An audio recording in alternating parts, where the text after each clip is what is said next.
بسم الله الرحمن الرحيم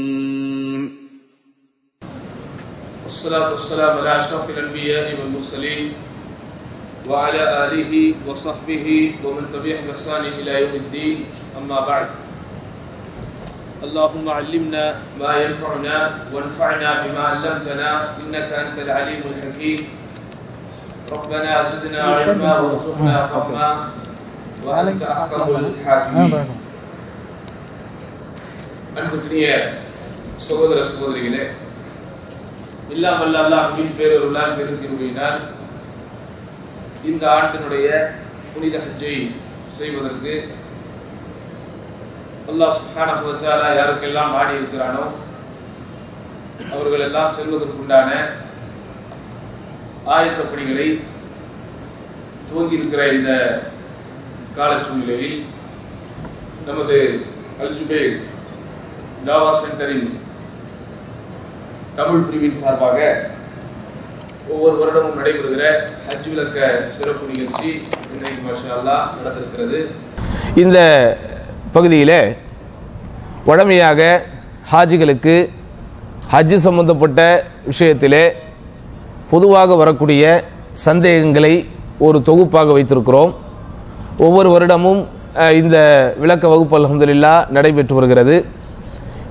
இந்த அமர்விலே நாம் பார்க்க போகிற இந்த சந்தேகங்களை பொறுத்த வரைக்கும் இது பொதுவான சந்தேகம், ஹஜ்ஜுக்கு போகிற பெரும்பான்மையானவர்களுக்கு வரக்கூடிய சந்தேகம். இது அல்லாத சந்தேகங்கள் உங்களுக்கு எது வந்திருந்தாலும் அதை நம்முடைய ஷேக் யாசிர் ஃபிர்தௌசி அவர்கள் அறிவிப்பு செய்ததைப் போல உங்களுடைய சந்தேகங்களை நீங்கள் என்ன செய்யணும், எழுதி வைத்து இன்ஷா அல்லாஹ் அந்த வாட்ஸ்அப் குழுமத்திலே நீங்கள் அனுப்புகின்ற போது அதற்குண்டான பதில் உங்களுக்கு விளக்கமாக கிடைக்கும் என்பதையும் உங்களுக்கு ஆரம்பமாக அறிய தருகிறோம். பொதுவாக இஸ்லாமிய அறிவியல் சார்ந்த கலைகளில் ஒரு 2 கலைகள் இருக்கிறது. அது எவ்வளவுதான் படித்தாலும் அதை முழுமையாக என்ன செய்ய முடியாது, விளங்கிக் கொள்ள முடியாது. அது பயிற்சி செய்தால் மட்டும்தான் அந்த இஸ்லாமிய அறிவியல் கலைகள் என்பது நமக்கு புலப்படும். உதாரணமாக நீங்கள் கேள்விப்பட்டிருப்பீர்கள் சொத்துரிமை சட்டம். இஸ்லாத்தில் சொத்துரிமை சட்டம் என்று ஒரு கலை இருக்கிறது. இது எவ்வளவுதான் நீங்க படிச்சால், எத்தனை புக்கை நீங்க ரெஃபர் பண்ணாலும் என்ன பண்ண முடியாது, அது அவ்வளவு சீக்கிரம் உங்க மைண்ட்ல உட்காராது. அது நம்ம எப்படி பள்ளிக்கூடத்தில் படிக்கும் போது கணக்கு பாடத்தை மேத்தமேட்டிக்ஸை நம்ம பிராக்டிஸ் பண்ணுவோமோ, சம்மு போட்டு சால்வ் பண்ணுவோமோ, அந்த மாதிரி பயிற்சி எடுத்தால்தான் அது மைண்ட்ல நிற்கும். அதனால தான் நீங்க இந்த வாரிசுரிமை சட்டம் சார்ந்த கலையில் நிபுணர்களாக இருப்பவர்கள் ரொம்ப அரிது. நாம மிகப்பெரிய பிரபல்யமான ஆலிம் என்று கருதி யாரிடத்திலும் இது குறித்த கேள்வி நீங்கள் டக்கென்று கேட்டால் அவங்களால என்ன செய்ய முடியாது, டக்குன்னு பதில் சொல்ல முடியாது. அதே போன்று இன்னொரு கலை இருக்கிறது, தஜ்வீத். குர்ஆனுடைய ஓதுரம் இல்ல, அது எவ்வளவுதான் நீங்கள் எத்தனை புத்தகத்தை ரெஃபர் பண்ணி எவ்வளவுதான் நீங்கள் படித்தாலும் அது பிராக்டிஸ் பண்ணாம என்ன செய்யாது, முழுமையாக நம்ம கிட்ட உட்காராது. அந்த மாதிரி தான் வணக்க வழிபாடுகள் சம்பந்தப்பட்ட விஷயத்துல இந்த ஹஜ் என்கிற கடமையை பொறுத்த வரைக்கும் எத்தனை லெக்சர்ஸ் நாம் கேட்டாலும் சரி அல்லது எத்தனை புத்தகங்கள் நாம் படித்தாலும் சரி, ஒரு முறை போய் செய்து விட்டு வந்தால்தான் அது எப்படி இருக்கும், அது உங்களுக்கு ஒரு முழுமையான ஒரு விளக்கத்தை தரும். அப்ப எதுக்கு நீங்க கிளாஸ் நடத்துறீங்க, என்ன யூஸ் அப்படிலாம் நீங்க யோசிக்க கூடாது. கிளாஸ் நடத்தாட்டும் உங்களுக்கு எல்லாம் பிளைண்டா இருக்கும், ஒண்ணுமே தெரியாது. கிளாஸ் நடத்தி ஏகப்பட்ட புத்தகங்கள் படித்தவர்களுக்கு அது எப்படி இருக்கும், கொஞ்சம் மந்தமாக இருக்கும் எனும்போது எதுவுமே படிக்காமல் நம்ம என்னவோ உல்லாச பயணத்துக்கு போயிட்டு வர மாதிரிலாம் போயிட்டு வரக்கூடாது. இன்றைக்கு ஹஜ்ஜும் உம்ராவும் அல்லாஹ் காப்பாற்றியவர்களை தவிர பெரும்பான்மையானவர்களுக்கு எப்படி மாறி போச்சு, அது ஒரு எக்ஸ்கர்ஷன் டூர் மாதிரி ஆகி போச்சு. இன்னைக்கு எல்லாத்துக்கும் காசு இருக்கிறவங்க ஜாலியா என்ன செய்யறாங்க, வாங்க போயிட்டு வரலாம் அப்படி போய் அவங்க பெருசா அதை என்ன செய்யறது இல்லை, அதனுடைய கிரியைகளை குறித்து அலட்டிக் கொள்வதில்லை. இது ஒரு பக்கம். இன்னொரு பக்கம் எப்படி இருக்கிறாங்க, அதாவது கிரியைகளில் முக்கியத்துவம் எடுத்துக்கொள்ள வேண்டும் என்கிற ஆசையும் ஆர்வமும் அவர்களிடத்தில் மிகுதியாக ஏற்பட்டு இல்லாததையெல்லாம் இருக்கு என்று சொல்லி ஒரு கூட்டம். நம்ம இஸ்லாமிய சமுதாயத்தினுடைய பிரச்சனையே தெரியுமா, 2 பிரச்சனை. ஒன்று வளர்த்தால் குடுமி, அடிச்சா மொட்டை. ஒரு பக்கம் இல்லாததையெல்லாம் இருக்கு என்று சொல்லி கொண்டு ஒரு கூட்டம் இருக்கும்.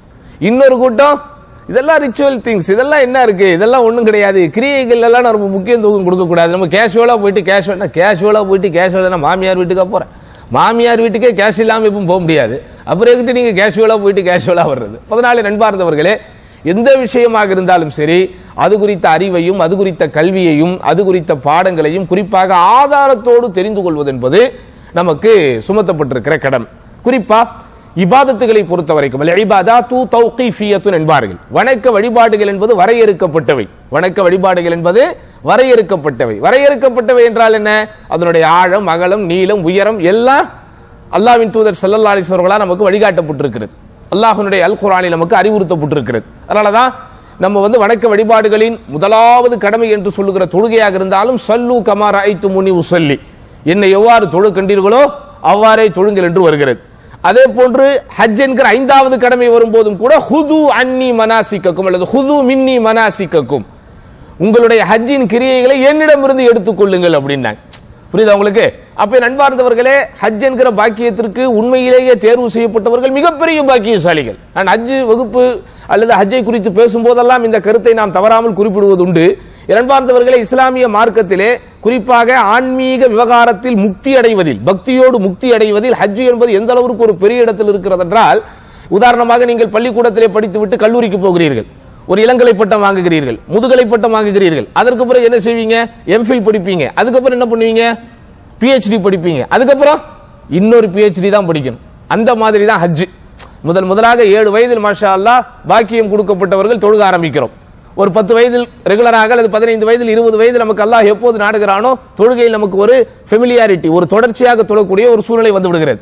நோன்பு அல்ஹம்துலில்லாஹ் வருடம் வந்து விடுகிறது. கொஞ்சம் நன்றாக சம்பாதிக்க ஆரம்பித்ததற்கு பிறகு ஜக்காத்து பற்றிய விவரங்கள் எல்லாம் தெரிந்தவுடன் கொஞ்சம் கொஞ்சமாக தர்மம் செய்ய ஆரம்பித்து விடுகிறோம். நடுவில் குர்ஆன் ஓத தெரிந்து விட்டால் குர்ஆனை ஓத ஆரம்பிக்கிறோம். இப்படி வணக்க வழிபாடுகளின் வகைகளில் என்னவெல்லாம் இருக்கிறதோ அதை கொஞ்சம் கொஞ்சமாக செய்து செய்து செய்து அப்படியே படிப்படியாக வளர்ந்து ஹஜ் என்பது எப்பதான் நமக்கு கிடைக்குது? பெரும்பாலும் அது ஒரு ஃபைனலாக இறுதியான ஒரு காலகட்டத்தில் தான் பெரும்பான்மையானவர்களுக்கு கிடைக்கிறது. அரபு நாடுகளில் இருப்பவர்கள் அதிலே விதிவிலக்கு. நம்மை போன்ற மாஷா அல்லாஹ் இளைஞர்கள் எல்லாம் அவ்வப்போது அல்ஹம்துலில்லாஹ் ஹஜ் செய்வதற்கு நமக்கு பாக்கியம் கிடைக்கும் போது செய்து விடுகிறோம். ஆனால் பெரும்பாலும் ஹஜ் என்பது நம்முடைய சமுதாயத்திலே எப்படி அல்லது எப்போது செய்யப்படுகிறது என்றால், வயதானதற்கு பிறகு, ஒரு பக்குவம் வந்ததற்கு பிறகு, தாடி எல்லாம் நரைத்ததற்கு பிறகு, ஒரு 40, 50, 60 தாண்டியதற்கு பிறகுதான் நம்முடைய சமூகத்திலே. அது தவறல்ல. இருந்தாலும் எதற்காக நான் சொல்ல வருகிறேன், ஒரு ஆன்மீகத்தின் முதிர்ச்சி என்பது எங்க இருக்குது? ஹஜ். ஒருவர் ஹஜ் செய்து விட்டு வந்தால் அவரிடத்தில் பக்குவம் வருகிறதோ இல்லையோ, இந்த சமுதாயமே அவரை ஒரு பக்குவமாக பார்க்க ஆரம்பித்து விடும். தொழுது வரக்கூடிய யாரையும் முசல்லிகள், தொழுகையாளி இங்க வாங்க பாய் அப்படின்னு சொல்ல மாட்டாங்க. நோன்பு வைக்கிற யாரையும் மிஸ்டர் நோன்பாலி இங்க வாங்க அப்படின்னு சொல்ல மாட்டாங்க. ஆனா ஹஜ் முடிச்சுட்டு வந்தா அஜியார் வாங்க, அஜியார் எப்படி இருக்கீங்க, அஜியார் போறீங்க. அவர் தான் பள்ளிவாசல் பொறுப்புக்கு நாமினேட் செய்யப்படுவார், அவர்தான் பஞ்சாயத்து பேசுவதற்கு தகுதி கொடுக்கப்படுவார், அவர்தான் ஊரில் உள்ள சொத்து பிரச்சனைகள் வரும்போது பேசுவதற்கு முன்னிலைப்படுத்தப்படுவார். இப்படி சமுதாயத்தில் ஒருத்தர் ஹஜ் செஞ்சிட்டார் அப்படின்னா அவருக்கு ஒரு ஸ்டேட்டஸ் வந்துருது. சரிதானா? அந்த ஸ்டேட்டஸ் வர வேண்டும் என்பதற்காக நம்ம ஹஜ் செய்யக்கூடாது. அப்படி செஞ்சோம்னா ஹஜ்ஜிலுடைய எந்த விதமான நன்மை நமக்கு கிடைக்காது. இருந்தாலும் ஹஜ் என்பது ஒரு உயர்ந்த கடமை. அதை தாண்டி வேறொன்று இல்லை என்கிற அளவிற்கு அது இருப்பதனால் தான் ஏற்றுக்கொள்ளப்பட்ட ஹஜ்ஜுக்கு சொர்க்கத்தை தாண்டி வேறு கூலி இல்லை என்று சொல்லப்பட்டிருக்கிறது. நண்பார்ந்தவர்களே, ஹஜ்ஜை பொறுத்தவரைக்கும் அடிப்படையாக உங்களுக்கு சொல்லப்பட்டிருக்கும் ஹஜ்ஜினுடைய தூண்கள், அது நீங்க தெரிஞ்சுக்கணும். 2வது வாஜிபாத், ஹஜ்ஜிலே நீங்க செய்ய வேண்டிய கடமைகள். 3வது இதை தாண்டி நீங்கள் செய்யக்கூடிய நபி ஸல்லல்லாஹு அலைஹி வஸல்லம் சுன்னாக்களை பேணி பின்பற்றி செய்யக்கூடிய கிரியைகள். முதல்ல ருக்குன் என்றால் என்ன? தூண்கள். அந்த தூண்கள்ல ஒன்னு செய்யாட்டா ஹஜ்ஜே புடிச்சுது. அடுத்து வாஜிப், கடமையானவைகள். அதுல ஏதாவது உங்களுக்கு மிஸ் ஆயிடுச்சு அப்படின்னா நீங்க என்ன செய்யணும்? அதுக்கு ஃபிதியா என்கிற ஈடு செய்யணும்.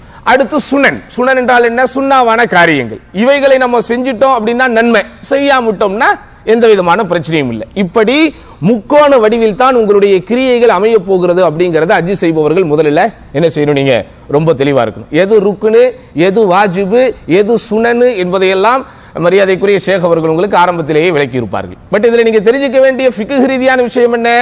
ருக்குன், ஹஜ்ஜினுடைய ருக்குனாக இருக்கு. ருக்குன்னா என்னது? தூண்கள் என்று எதை நாம் சொல்லுகிறோமோ அது இஹ்ராம் அணிவதாக இருக்கும், அதே போன்று காபாவை சுற்றி தவாப் செய்வதாக இருக்கும், சஃபா மருவாவுக்கு இடையிலே சை செய்வதாக இருக்கும், அரஃபாவில் தங்குவதாக இருக்கும். இந்த 4 தான் ருக்குன். இந்த 4ல ஒன்றை விட்டுட்டீங்க அப்படின்னா நீங்கள் அதற்கு பகரமாக இன்னொரு ஹஜ் தான் செய்ய வேண்டும். ஓகேவா? அடுத்து என்ன? வாஜிபாத்துல் ஹஜ். அது மீகாத் என்கிற இடத்திலே நீங்கள் இஹ்ராமை தரிபடுவது, அதே போன்ற அரஃபாவிலே இரவு வரைக்கும், காலையிலே நீங்க போயிட்டீங்கன்னா மக்ரிப் வரைக்கும் அங்கே தங்குவது, முஸ்தலிஃபாவிலே இரவை கழிப்பது, மினாவிலே இரவை கழிப்பது, அந்த முதலாவது கிரியைகள் என்றெல்லாம் நாம் சொல்லுவோம் அல்லவா? அதிலிருந்து வெளியே வந்த உடனே முடியை மழிப்பது அல்லது முடியை குறைப்பது, அதே போன்று ஜம்ராத்துகளிலே கல்லெறிவது, இறுதியாக தவாஃபுல் விதா செய்வது. இப்படி ஒரு 7 விஷயங்கள் இருக்கு. இதுல ஏதாவது உங்களுக்கு மிஸ் ஆயிடுச்சு அப்படின்னா நீங்க என்ன செய்யணும்? அதற்கு ஈடு செய்து பரிகாரம் செய்து அதை நீங்க அந்த இழந்ததை பெற்றுக்கொள்ள வேண்டும். மூன்றாவது என்ன, மற்ற காரியங்களாக நீங்கள் திக்ரு செய்வது, அந்தந்த இடங்களிலே துவாக்கள் சொல்லுவது, தல்பியாக்கள் சொல்லுவது, இந்த மாதிரியான விஷயங்கள் எல்லாம் சுனன் ஆக்ட்ஸ், அதாவது நபி ஸல்லல்லாஹு அலைஹி வஸல்லம் உடைய வழிமுறை பேணி நன்மையை நாடி நாம் செய்யக்கூடிய விஷயங்களாக நம்ம செய்ய வேண்டிய அம்சங்களாக இருக்கும். இதுல ஏதாவது மிஸ் ஆயிடுச்சு அப்படின்னா உங்களுடைய ஹஜ்ஜுக்கோ உங்களுடைய கிரியைக்கோ பாதிப்பு வராது, ஆனா நன்மையில் சின்ன சின்ன பாதிப்புகள் வரும். இதுதான் விஷயம். ரைட். அடுத்து இந்த மஹ்தூராத்துல் இஹ்ராம். மஹ்தூராத்துல் இஹ்ராம்னா என்ன? உங்களுக்கு ஹஜ்ஜாக இருந்தாலும் உம்ராவாக இருந்தாலும் அடிப்படையாக உங்களுக்கு போதிக்கப்படுவது இஹ்ராமில் நீங்கள் பேண வேண்டிய சட்டங்கள், இஹ்ராமிலே பேண வேண்டிய பேணுதல்கள். இந்த இஹ்ராமில் முறிக்கக்கூடிய காரியங்கள் எதையாவது நம்ம செஞ்சிட்டா அங்க நமக்கு என்ன செய்யணும்? இதைத்தான் ஃபிதியா அப்படின்னு நம்ம சொல்றோம், காம்பன்சேஷன் அப்படின்னு சொல்றோம் இல்லையா? அதாவது பரிகாரம் செய்தல். இந்த ஃபிதியா என்பது என்ன? இந்த ஃபிதியாவை பொறுத்த வரைக்கும் அதாவது இஹ்ராமில் தடை செய்யப்பட்ட ஒரு காரியத்தை ஒருவர் செஞ்சிட்டாரு அப்படின்னு சொன்னா அவர் அதுக்கு என்ன செய்யணும்? ஒரு பரிகாரம் கொடுக்கும். இந்த மஹ்தூராத்துல் இஹ்ராமை பொறுத்த வரைக்கும் ஒருவர் மறதியாகவோ அல்லது அறியாமையிலேயோ செய்துவிட்டால் அவர் மீது எதுவும் அல்ல. அதை முதல்ல புரிஞ்சுக்கணும். ஏன்னா நபி ஸல்லல்லாஹு அலைஹி வஸல்லம் சொல்லியிருக்கிறார்கள், இன்னல்லாஹ தஆலா தஜாவஸ லி அன் உம்மதி அல் ஹதஅ வன் நிஸ்யான வ மஸ்துக்ரிஹு அலைஹி. என்னுடைய உம்மத்திலே யாரெல்லாம் கிரியைகள் விஷயத்தில் அல்லது மார்க்க விஷயத்தில் விவகாரத்திலே தவறாக செய்கிறார்களோ அல்லது மறதியாக செய்கிறார்களோ அல்லது நிர்பந்திக்கப்பட்டு செய்ய வைக்கப்படுகிறார்களோ அவங்களுக்கு என்ன கிடையாது? குற்றம் கிடையாது அப்படின்னு என்ன செய்யிருக்கிறாங்க? நபிகள் நாயகம் ஸல்லல்லாஹு அலைஹி வஸல்லம் அவர்கள் சொல்லி இருக்கிறார்கள். அதை நம்ம என்ன செய்யணும்? முதல்ல புரிஞ்சுக்கணும். ரைட். அப்ப அந்த பரிகாரங்கள்ங்கிறது என்னது? அது மூன்று விஷயங்கள் இருக்கும். ஒன்னு, அங்கு ஒரு ஆடை அறுத்து கொடுப்பதாக இருக்கலாம், அல்லது 6 ஏழைகளுக்கு உணவளிப்பதாக இருக்கலாம், அல்லது 3 நோன்புகள் வைப்பதாக இருக்கலாம். இது எதுக்கு? மஹ்தூராத்துல் இஹ்ராம். இஹ்ராமில் தடை செய்யப்பட்டவைகளை ஒருவர் செய்து விட்டால் அவர் செய்ய வேண்டிய அந்த காம்பன்சேஷன், அந்த பிரதி உபகாரங்கள் என்ன அப்படின்னு பார்த்தா என்ன செய்யணும்? ஒன்னு, ஒரு ஆட்டை அவர் அறுத்து கொடுக்கணும், இல்லாட்டா 6 ஏழைகளுக்கு உணவளிக்கணும், இல்லாட்டா 3 நோன்புகள் வைக்கணும். இது முதலாவது டவுட் நிறைய பேருக்கு வரும். இரண்டாவது என்ன? ஒருவர் அவருக்கென்று நிர்ணயிக்கப்பட்டிருக்கிற மீகாத்தில், மீகாத்தில் என்னதா? எல்லை. எஸ், அவருக்கென்று நிர்ணயிக்கப்பட்டிருக்கிற மீகாத்தில் இஹ்ராமுடைய ஆடையில் தரிக்காமல் அல்லது இஹ்ராம் என்கிற ஒரு ஸ்டேட்டஸிற்குள் நுழையாமல். இஹ்ராம்ங்கிறது நீங்க புரிஞ்சுக்கணும், நம்ம அந்த இஹ்ராமுடைய ட்ரெஸ் போடுறோம்ல, போடுறதுனால ஒருத்தர் முஹ்ரிம் ஆயிடுறது இல்ல. இப்போ நம்ம இங்க தம்மாம் ஏர்போர்ட்லயே என்ன செஞ்சிருவோம்? ட்ரெஸ்ஸை போட்டுட்டு கிளம்பிடுவோம். அப்ப அதுக்காக நம்ம இங்கேயே இஹ்ராமுடைய நிலைக்குள்ள நுழைஞ்சிட்டோமா? ஊர்ல இருந்து சில பேர் கிளம்பி வர்றவங்க டைரக்டா ஜித்தா ஏர்போர்ட்டுக்கு வரும்போது என்ன செஞ்சிருவாங்க? அங்கேயே இஹ்ராமுடைய ட்ரெஸ்ஸை போட்டுருவாங்க. அப்ப இஹ்ராமுடைய ஆடைக்குள் ஒருவர் வருவதனால் அவர் என்ன ஆயிடுறது இல்ல? முஹ்ரிம் ஆயிடுறது இல்ல. எப்போ ஒரு முஹ்ரிம் ஆவறாரு? அந்த ஸ்டேட்டஸிற்குள் நுழையும் போது. அது இஹ்ராம்ங்கிறது அது ஒரு ஹாலத். அந்த நிலைமைக்கு அவர் எப்போ நுழைய முடியும்னா அந்த மீகாத்தை தாண்டும் போது என்ன செய்ய முடியும்? ஒரு நுழைய முடியும். அப்போ ஒருத்தர் என்ன செய்யறாரு? இஹ்ராம் என்கிற அந்த நிலைமைக்குள் நுழையாமலேயே அந்த மீகாத்தை தாண்டி விட்டார். அவர் மீது குற்றப்பரிகாரம் இருக்கிறதா? ஆம், இருக்கிறது. அவர் என்ன செய்யணும்? ஒரு ஆட்டை அறுத்து ஹரமிலே உள்ள ஏழைகளுக்கு அறுத்து பலியிடணும். ஆட்டை கொடுப்பதற்கு அவருக்கு காசு இல்லை, சக்தி இல்லை அப்படின்னு அவர் என்ன செய்யணும்? அவர் அங்க 10 தினங்கள் நோன்பு வைக்கணும். 3 நோன்புகள் ஹஜ்ஜுடைய காலத்திலும், 7 நோன்புகள் அவர் ஊருக்கு திரும்பியதற்கு பிறகு வைக்கணும். புரியுதா உங்களுக்கு? அதாவது பரிகாரங்களை பொறுத்த வரைக்கும் நிறைய விஷயங்கள் இருக்கு. இஹ்ராமில் தடை செய்யப்பட்ட ஒருத்தரை செஞ்சிட்டார் அப்படின்னா அவருக்கு பரிகாரம் வேற, இஹ்ராமே இவருக்கு பிரச்சனை ஆயிடுச்சு, அப்ப இவருக்குரிய பரிகாரம் வேற. அப்ப அதனாலதான் என்ன செய்யணுமா? இந்த 2 பரிகாரங்களை நீங்க முதல்ல புரிஞ்சுக்கணும். அடுத்து ரொம்ப முக்கியமான கேள்வி, எல்லா இடத்திலும் வரக்கூடிய கேள்வி, ஹஜ் உம்ராவை நிறைவேற்றுவதற்கு நிய்யத்தை நாவால் மொழிய வேண்டுமா? இன்னைக்கு வரைக்கும் நம்ம ஊர்ல சண்டை போட்டுக்கிட்டு இருக்கிறாங்க, இப்படிதானே? ஏன்னா எல்லா இபாதத்திற்கும் நிய்யத்தை இவர்கள் உருவாக்கி வைத்திருக்கிறார்கள். இன்னமல் அமாலு பின்னியாத், செயல்கள் அனைத்தும் எண்ணங்களை பொறுத்ததே என்று அல்லாஹ்வின் தூதர் ஸல்லல்லாஹு அலைஹி வஸல்லம் சொன்ன நபி மொழியை மையமாக வைத்து எல்லா இபாதத்துகளுக்கும் நம்முடைய சமுதாயத்திலே உள்ளவர்கள் என்ன செய்திருக்கிறாங்க? நிய்யத்தை டிஸ்கவர் பண்ணி கண்டுபிடித்து வைத்திருக்கிறார்கள். எப்படி கண்டுபிடிச்சிருக்கு? இப்ப நமக்கு தொழுகையில போய் நின்ன உடனே ஒரு நியத்து சொல்லுவாங்க. என்ன நியத்து? மகரிபுடைய 3 ரக்காத்து தொழுகையை இந்த மதுஹபை பின்பற்றி அல்லது இந்த இமாமை பின்பற்றி அதாவாக நான் இப்போது நிறைவேற்றுகிறேன் அப்படிம்பாங்க. அதானா என்னது? On time. கலானா ஆஃப் டைம். அதானா ஆன் டைம், கலானா ஆஃப் டைம். இப்படி ஒரு நியத்தை சொல்லுவாங்க. அதே மாதிரி நோன்பு காலம் வந்துருச்சுன்னா தெரியும், நவைத்து சௌமகதின், நாளைக்கு வைக்கிற நோன்புக்கு இன்னைக்கே நான் நியத்து வை அப்படின்னு என்ன செய்வாங்க? ஒரு நியத்து சொல்லுவாங்க. அப்ப இதெல்லாம் நியத் என்பதை பொறுத்த வரைக்கும் இங்கு உள்ள அறிஞர்கள் ரொம்ப அற்புதமான விளக்கம். அந்நியத்து மஹல்லுஹா அல் கல்ப். நியத் என்பது அதனுடைய இடம் எங்க? உள்ளம். உள்ளம் எனும்போது அங்கே உச்சரிப்பதற்கு என்ன கிடையாது? வேலை இல்லை. உள்ளம் என்று சொன்னாலே உணர்வதற்கு தான் வேலை. நல்லா புரிஞ்சுக்கணும். உள்ளத்திற்கு வேலை உச்சரிப்பதா உணர்வதா? உள்ளத்தின் வேலை என்பது அந்த எண்ணத்தை கொண்டு வருவது, அந்த இன்டென்ஷனுக்குள்ள நீங்க போறது.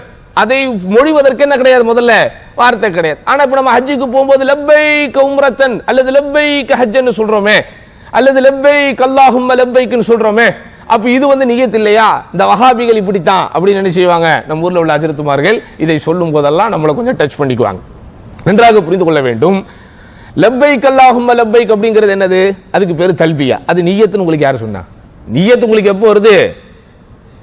நீங்க எல்லைக்கு முன்னாடியே வந்துருது தான். நீங்க கிளம்பும் போதே, பிரயாணத்திற்கு கிளம்பும் போதே உங்களுக்கு என்ன வந்துருது? முதல்ல நியத்து வந்துருது. சரியா? நீங்க ஹஜ்ஜுக்காக பேக்கேஜுக்கு காசு கட்டும் போதே நியத்துல ஒரு முக்கியமான ஒரு பகுதியை நீங்க நிறைவேற்றுறீங்க. அப்ப அதனால அது நியத் அல்ல. கிரியையினுடைய துவக்கத்திற்கு அல்லாஹ்வுடைய தூதர் ஸல்லல்லாஹு அலைஹி வஸல்லம் சொல்லி கொடுத்த வாசல். சாப்பிடும் போது நீங்க என்ன சொல்லுவீங்க? பிஸ்மில்லா. ரசூலுல்லாஹ் சொல்லி கொடுத்ததுனால பிஸ்மில்லாங்கிறோம். பள்ளிவாசலுக்குள்ள போகும்போது என்ன சொல்லி ஆரம்பிக்கிறீங்க? அல்லாஹும்ம ஃப்தஹ் லி அப்வாபன் வரீங்க. தொழுகை துவங்கும் போது என்னன்னு சொல்றீங்க? தொழுகையை துவங்கும் போது தக்பீரத்துல் இஹ்ராம் அல்லாஹு அக்பர் அப்படின்னு சொல்றத நம்ம நியத்தும் போமா? தொழுகையினுடைய துவக்கத்திலே நீங்கள் சொல்லுகின்ற ஆரம்ப புள்ளியது. அதே போன்று கிரியையை நீங்கள் துவங்கும் போது சொல்லக்கூடிய ஆரம்ப புள்ளி தான் என்னது? லப்பைக ஹஜ்ஜன் அல்லது லப்பைக உம்ரத்தன் அல்லது லப்பைக ஹஜ்ஜத்தன் வ உம்ரத்தன். எதுக்காக நீங்க உங்களை நீங்கள் இயக்கிக் கொள்கிறீர்களோ அப்படி சொல்றோம். அப்ப அதனால முதலில் நீங்கள் நன்றாக புரிந்து கொள்ள வேண்டும், ஹஜ்ஜுக்கும் உம்ராவுக்கும் அல்லது எந்த வணக்க வழிபாடுகளுக்கும் என்ன கிடையாது? நியத் இருக்குது. ஆனால் நியத்தை முடிவதற்கு வாசகங்கள் கிடையாது. நல்லா புரிஞ்சுக்கணும். இது ஏன்னா நான் உங்களுக்கு ஆரம்பத்திலே சொன்ன, நம்ம சமுதாயத்தில் ரெண்டு பிரச்சனை இருக்கு. இல்லாதத இருக்குன்னு சொல்றது ஒரு கூட்டம், இல்லாததையெல்லாம் இருக்கிறதையெல்லாம் இல்லைன்னு சொல்ற ஒரு கூட்டம். ஆனா நம்ம ரெண்டுக்கு என்ன செய்யணும்? நடுவுல தான் இருக்கணும். நடுவுலனா எப்படி? எது இருக்கோ அதை இருக்குன்னு சொல்லணும், எதை இல்லையோ அதை இல்லைன்னு சொல்லணும். புரியுதா உங்களுக்கு? இருக்கிறதை இல்லை என்று சொல்வதற்கோ இல்லாததை இருக்கு என்று சொல்வதற்கோ யாருக்கும் என்ன கிடையாது? உரிமைகள் இல்லை, அதிகாரம் இல்லை. அப்படிங்கிறது என்ன செய்யணும்? நம்ம நன்றாக புரிந்து கொள்ள வேண்டும். அதாவது ஃபத்வா அர்கானுல் இஸ்லாம் இமாம் ஷேக் இப்னு உஸைமீன் ரஹிமஹுல்லாஹ் அவர்கள் இதற்கு ஒரு இன்னும் கூடுதலான ஒரு விளக்கத்தை சொல்கிறார்கள். எப்படி? அதாவது வலா அலாகத லில் லிசானி பிஹா, நியத்தை பொறுத்த வரைக்கும் அதற்கும் நாவுக்கும் எந்த சம்பந்தமும் இல்லை. அதாவது ஃபலா யம்பகி லில் முஸ்லிமி யதலஃபஸ பிஹா ஃபலா யகூலு மஸலன் அல்லாஹும்ம இன்னி உரீதுல் உம்ரா, யா அல்லாஹ் நான் இதோ உம்ராவை செய்ய நாடுகிறேன் அப்படின்லாம் அவர் என்ன செய்ய தேவையில்லைங்க சொல்றாராங்க. அப்படி சொல்லணும் அல்லாஹ்வுடைய தூதர் சொல்லி கொடுத்தாங்களா? சொல்லல. நமக்கு சொல்ல லப்பைக் யா அல்லாஹ் இதோ வந்து விட்டேன், அப்படிதானே? லப்பைக் அல்லாஹும்ம லப்பைக் லப்பைக் லா ஷரீக லக லப்பைக் இன்னல் ஹம்த வன் நிஅமத லக வல் முல்க லா ஷரீக லக லப்பைக் என்று என்ன செய்யணுமா? ஒருவர் அங்க வந்ததை விண்ணதீர மொழிந்து தன்னுடைய உணர்வுகளை பிரதிபலிக்கிறார். தன்னுடைய உணர்வுகளை அங்கே எடுத்து காட்டி அல்லாஹ்விடத்திலே நன்மையை பெற வேண்டும் என்று அவர் என்ன செய்யறாரு? முழுக்க முழுக்க ஆன்மீக பயப்படுத்தப்பட்ட ஒரு வணக்க வழிபாடு அல்லவா ஹஜ்ஜுங்கிறது. சகோதரர்களே, அது தரக்கூடிய ஈமானிய தாக்கத்தை உலகத்தில் ஒரு எதுவும் தந்து விட முடியாது. ஏன்னா உலகமயமாக்கல் என்று சொல்வதை போல மார்க்கமயமாக்கல் அப்படிங்கறத நீங்க எங்க மட்டும்தான் பார்ப்பீங்க? ஹஜ்ஜில மட்டும்தான் பார்ப்பீங்க. அப்ப பள்ளிவாசல பார்க்க மாட்டோமா? பெரும்பாலும் பார்க்கறது இல்லை. ஏன்? பள்ளிவாசலுக்குள்ள நின்ன உடனே பக்கத்துல ஒருத்தர் சூப்பரா சட்டை போட்டு வந்திருப்பார், நம்ம கவனம் அங்க டிஸ்ட்ராக்ட் ஆகும். சூப்பரா அத்தர் அடிச்சுட்டு வந்திருப்பாரு, நம்ம கவனம் டிஸ்ட்ராக்ட் ஆகும். அப்படிதானா? இப்படி பல விஷயங்கள் பள்ளிவாசலுக்கு தொழுகிற அல்ஹம்துலில்லாஹ் உன்னதமான கடமை, உயர்வான கடமை. ஆனா அது உங்களை முழுமையாக ஆன்மீகமயப்படுத்துதா மார்க்கமயப்படுத்துதா அப்படின்னா சொல்ல முடியாது. நபி ஸல்லல்லாஹு அலைஹி வஸல்லம் சொல்றாங்க, தொழுகையிலுடைய நன்மை ஒருவர் முழுமையாக அடைந்தாரா இல்லையா என்பதை பங்கிட்டு பார்க்கும்போது எல்லாரும் ஒரே மாதிரி கிடைத்தறதில்லை. சிலர் 10 ஒரு பங்கு நன்மையைத்தான் பெற்றுவிட்டு போகிறார், சிலர் 9 ஒரு பங்கை தான் பெற்றுவிட்டு வருகிறார். நம்ம நினைக்கிறோம் ஒது செஞ்சுட்டு அப்படி டிப் டாப்பா வந்து நின்று அல்லாஹ் அக்பர் அல்லாஹ் அக்பர்ட்டா வேலை முடிஞ்சது அப்படின்னு. நோ, நீங்கள் தொழுது முடிந்தவுடன் உண்மையிலேயே இவர் எவ்வளவு பண்ணியிருக்கிறார் ஒரு அசஸ்மெண்ட் போடப்படுது, ஒரு இவாலுவேஷன் பண்ணப்படுது. அப்ப அந்த அசஸ்மெண்ட் போடப்பட்டு ரிசல்ட் வரும்போது எப்படி வருதா? இவர் 10 1, இவர் 9 1 அல்லது 10 2 அவ்வளவுதான் வாங்கிட்டு போறோம். ஆனா நீங்க ஹஜ் உம்ராங்கிறது அப்படி இல்லை. உங்களுக்கு என்னவோ அதே தான் அவருக்கு. நீங்க எப்படி ட்ரெஸ் கட்டிருக்கீங்களோ அதே மாதிரி தான் அவரு ட்ரெஸ் கட்டியிருக்கிறார். அப்போ சகோதரர் அதே மாதிரி நீங்க அங்க போனீங்கன்னா நீங்க பிசினஸ் பத்தி மறந்துடுறீங்க, அப்படிதானே? ஊரை பத்தி மறந்துடுறீங்க, உறவை பத்தி மறந்துடுறீங்க, முழுக்க முழுக்க ஆன்மீகமயமாக்கல் என்கிற ஒரு இடத்திற்கு நீங்க வந்துடுறீங்க. அப்ப அதனால என்ன செய்யணும் நண்பார்ந்தவர்களே? அவருடைய உணர்வுகளை பிரதிபலிப்பதற்கு அல்லாஹ்வுடைய தூதர் ஸல்லல்லாஹு அலைஹி வஸல்லம் சொல்லிக் கொடுத்த வாசகமைப்பு தான் தல்பியாவை தவிர அது என்ன கிடையாது, நிய்யத்தை நாவால் முடிவதற்குண்டானது அல்ல அப்படிங்கிறது புரிஞ்சுக்கணும். ரைட்.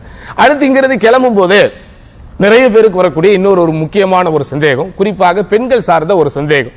ஏன்னா எங்களுக்கு அந்த மாதாந்திர இது டேட்ஸ் வந்துருச்சுன்னா என்ன செய்யறது, அந்த உதிரப்போக்கு வந்துருச்சுன்னா என்ன செய்யறது, அப்ப எங்களுக்கு ஹஜ்ஜுக்கு பிரச்சனையாகுமே. இது பெண்கள் சம்பந்தப்பட்ட கேள்வி அப்படின்னு நம்ம கடந்து விட முடியாது. ஏன்னால் எந்த பெண்ணாக இருந்தாலும் அவங்க கண்டிப்பா ஒரு மகரமான ஆண் துணையோட தான் போக போறாங்க, கணவனோடயோ அல்லது தந்தையோடயோ அப்படிதான் போக போறாங்க. அப்ப அதனால எல்லாரும் தெரிந்து கொள்ள வேண்டிய விஷயம். அப்ப நமக்கு நல்லா தெரியும், நபி ஸல்லல்லாஹு அலைஹி வஸல்லம் இந்த மாதிரியான ஒரு சூழ்நிலைக்கு ஆளாக்கப்பட்ட பெண்கள் ஹஜ்ஜினுடைய கிரியைகளில் எல்லாம் செய்வாங்க. எதை தவிர? தவாஃபை தவிர. தவாஃபை என்ன செய்ய முடியாது, உதிரப்போக்குள்ள பெண்கள் அல்லது மாதாந்திர சூழ்நிலைகளுக்குள்ள இருக்கக்கூடிய பெண்கள் செய்ய முடியும். பட் இங்க கேள்வி என்ன, அது வராமல் தடுத்துக் கொள்வதற்கு மாத்திரைகள் எடுத்துக் கொள்ளலாமா, அல்லது ஏதாவது ஒரு ப்ரீகாஷன் எடுத்துக் கொள்ளலாமா, அல்லது ஒரு மருத்துவ நடவடிக்கைகளுக்குள் ஈடுபட்டுக் கொள்ளலாமா? என்னதான் சட்டங்கள் ஒரு பக்கம் இருந்தாலும் பட் அது வராம இருந்துருச்சு அப்படின்னு சொன்னா அவங்க டென்ஷன் ஃப்ரீயா என்ன செய்வாங்க, போய் செஞ்சுட்டு வருவாங்களே. அப்ப அதனால இதுக்கு நம்ம டேப்லெட் எடுத்துக்கலாமா? இதை பொறுத்த வரைக்கும் சகோதரர்களே ஆதாரம் இருக்கிறது, இதற்கு மார்க்கத்தில் அனுமதியும் இருக்கிறது. ஆனால் அது நீங்க ஒரு மருத்துவர் ஆலோசனையோடு தான் அதை எடுத்துக்கொள்ள வேண்டும். ஏன்னா எந்த விதத்தில் அது என்ன செய்யக்கூடாது, உங்களுடைய உடல்நிலைக்கு பாதிப்பை ஏற்படுத்தி விடக்கூடாது. அப்போ இந்த ஃபத்தாவா லஜ்னா தாயிமா என்கிற நம்முடைய சவுதி அரேபியாவின் அங்கீகரிக்கப்பட்ட உயர்மட்ட அறிஞர்கள் குழு இது குறித்து சொல்லும்போது يجوز للمرأة أن تستخدم دواء يمنع الحيض حتى تنتهي من أداء مناسك الحج والعمرة بشرط ألا يضر بصحتها. ஒரு பெண் ஹஜ் உம்ரா செய்வதற்கு நாடி தன்னுடைய மாதாந்திர நாட்களை தள்ளி போட வைப்பதற்காக அவள் மருந்து எடுத்துக்கொள்ளலாமா என்பதை பற்றி கேள்விகள் கேட்கப்படும் போது அவள் எடுத்துக்கொள்ளலாம். ஆனால் என்ன செய்யக்கூடாது, அவளுடைய ஆரோக்கியத்திற்கு பாதிப்பை ஏற்படுத்தாமல் இருக்க வேண்டும். நபி ஸல்லல்லாஹு அலைஹி வஸல்லம் காலத்திலும் இது நடந்திருக்கிறது. இப்னு உமர் ரலியல்லாஹு அன்ஹு, இப்னு அப்பாஸ் ரலியல்லாஹு அன்ஹு போன்றவர்கள் அறிவிக்கக்கூடிய ஒரு செய்தி இருக்குது. அந்த காலத்தில் அவர்கள் இயற்கையான ஒரு கீரை வகை என்று நினைக்கிறேன், ஏதோ ஒரு அதனுடைய பேர் எனக்கு மறந்து விட்டது, அந்த குறிப்பிட்ட உணவை அல்லது அந்த குறிப்பிட்ட தானியங்களை அவர்கள் சாப்பிடும்போது அவங்களுக்கு கொஞ்சம் என்ன செய்யும், அது தள்ளிப்போம். அப்ப அதை அவர்கள் உட்கொள்ளலாமா என்று கேட்கும் போது என்ன செஞ்சிருக்கிறாங்க, நமக்கு மூத்த நபி தோழர்கள் அனுமதி கொடுத்திருக்கிறார்கள். அப்ப அந்த அனுமதியை மையமாக வைத்து இப்ப இருக்கக்கூடிய காலகட்டத்தில் நம்ம என்ன செய்ய முடியாது, கீரையை தேடியோ தானியத்தை தேடியோ போக முடியாது. இப்ப எங்க போனால் என்னது, டேப்லெட் சுகரா, டேப்லெட் பிபியா, டேப்லெட் ரொம்ப எல்லாம் யோசிக்காத, டேப்லெட் சாப்பிட்டா சைடு எஃபெக்ட் வருமா, இதை நீ பர்கர் சாப்பிடும் போது ஏன் கேட்கல டாக்டர் கேட்கிறான் திருப்பி, எப்படி இந்த டேப்லெட் சாப்பிட்டா சைடு எஃபெக்ட் வருமா சார் அப்படி நம்ம கேட்டா அவன் என்ன கேட்கிறான், நீ கடையில போய் வடை பஜ்ஜிலாம் தின்னிய அதுல சைடு எஃபெக்ட் வருமானு அவங்ககிட்ட கேட்டியா, இல்ல அங்க கேட்கல இங்கேயும் கேட்காத, இந்த டேப்லெட் எடுத்துட்டு போங்கிறான். அப்போ இன்றைக்கு நம்முடைய வாழ்க்கை சகோதரர்களே எதோடு ஐக்கியம் ஆயிடுச்சு, டேப்லெட்டோட ஐக்கியம், மாத்திரைகளோட ஐக்கியம் ஆயிடுச்சு. அப்பதனால் அந்த மாத்திரைகள் அல்லது நீங்கள் எடுத்துக்கொள்ளக்கூடிய முன்னெச்சரிக்கை நடவடிக்கைகள் உங்களுடைய ஆரோக்கியத்திற்கு கெடுதி விளைவிக்க கூடாது. அதே போன்றது ஒரு மருத்துவ ஆலோசனைப்படி இருக்க வேண்டும். அப்ப தற்காலிகமாக தள்ளி போட வைக்கக்கூடிய அந்த மருந்து வகைகளை நீங்கள் தாராளமாக எடுத்துக்கொள்ளலாம், அதுல எந்த விதமான ஒரு தடையும் இல்லை. ரைட். அடுத்து இந்த ஹஜ்ஜினுடைய ஆரம்ப பாடத்துல உங்களுக்கு வாஜிபாத்துல் ஹஜ்ஜி, ஹஜ்ஜினுடைய கடமையான விஷயங்கள் என்னென்ன அப்படின்லாம் சொல்லப்பட்டிருக்கிறது. இப்ப இதை ஒருவர் வேண்டுமென்றே விட்டுவிட்டால் அவர் செய்ய வேண்டிய பரிகாரம் என்ன? ஏன்னா பரிகாரத்தை பொறுத்த வரைக்கும் முக்கியமாக 3 இடங்களில் தான் நீங்க தெரிஞ்சுக்கணும். ஒன்னு, இஹ்ராமில் தடை செய்யப்பட்ட விஷயங்களை ஒருவர் செய்தால் என்ன பரிகாரங்கிறத தெரிஞ்சுக்கணும். இரண்டாவது, இஹ்ராமே அந்த மீகாத்துல அந்த எல்லைக்குள் அவர் இஹ்ராமுக்குள் போகாமல் அப்படியே போயிட்டார்னா அவருக்கு செய்யக்கூடிய அந்த ஒரு பரிகாரங்களை தெரிஞ்சுக்கணும். பொதுவாக வாஜிபாத்துல் ஹஜ்ஜாக, வாஜிபாத்துல் ஹஜ்னா என்ன, அது கடமையான ஒரு காரியம், அந்த காரியத்தை நீங்க செய்யாம போயிட்டீங்கன்னா உங்களுடைய ஹஜ் கூடும். எப்ப கூடும், அதை காம்பன்சேஷன் செய்து கொள்வதற்குண்டான ஒரு மாற்று பரிகாரம் நீங்கள் செய்யணும். அப்ப அந்த மாற்று பரிகாரத்தை பொறுத்தவரைக்கும் ஏற்கனவே உங்களுக்கு சொல்லப்பட்டதை போலதான் என்னது, ஒரு ஆட்டை அறுத்து கொடுப்பது அல்லது 10 தினங்கள் நோன்பு வைப்பது, அப்புறம் என்னத்தா 10 ஏழைகளுக்கு உணவளிப்பது. இப்ப இந்த 3ல அவர் என்ன செய்யணும், ஏதாவது ஒன்றை செய்ய வேண்டும் அப்படிங்கிறது என்ன செய்யணும், புரிந்து கொள்ள வேண்டும். சரி, அடுத்த கேள்வி. சரி, இப்போ பெண்கள் சம்பந்தப்பட்ட இந்த விஷயத்துல ப்ரீகாஷனுக்காக டேப்லெட் எடுக்கிறது, மெடிசின் எடுக்கிறது, இதெல்லாம் கிளியர். இப்ப எடுக்காம இருக்கிறாங்களே அவங்களுக்கு வந்துருச்சுன்னா என்ன செய்யறது, அல்லது எடுத்துட்டும் போறவங்களுக்கு வந்துருச்சுன்னா என்ன செய்யறது, அது என்ன செய்யணுமோ தெரியுது. ஏன்னா எல்லா மருந்துகளும் அல்லது எல்லா மாத்திரைகளும் என்ன செய்ய முடியாது, நம்ம எதிர்பார்க்கிற அல்லது அவர்கள் வரையறுத்திருக்கக்கூடிய விளைவுகளை எல்லாருக்கும் ஒரே மாதிரி ஏற்படுத்தணும்னு சொல்ல முடியாது. இப்படிதானே? ஏன் ஒவ்வொருவருடைய உடல் வாகை என்பது வித்தியாசப்படுகிறது. எனக்கு ஒரு மாத்திரை போட்டால் சரியாகிற அதே விஷயம் இன்னொருத்தருக்கு என்ன செய்யாது, அந்த மாத்திரையில கேட்காது. எனக்கு ஒரு மாத்திரையில சரியாகிற விஷயம் சிலருக்கு 2 மாத்திரை ஆகலாம். ஆமாவா இல்லையா?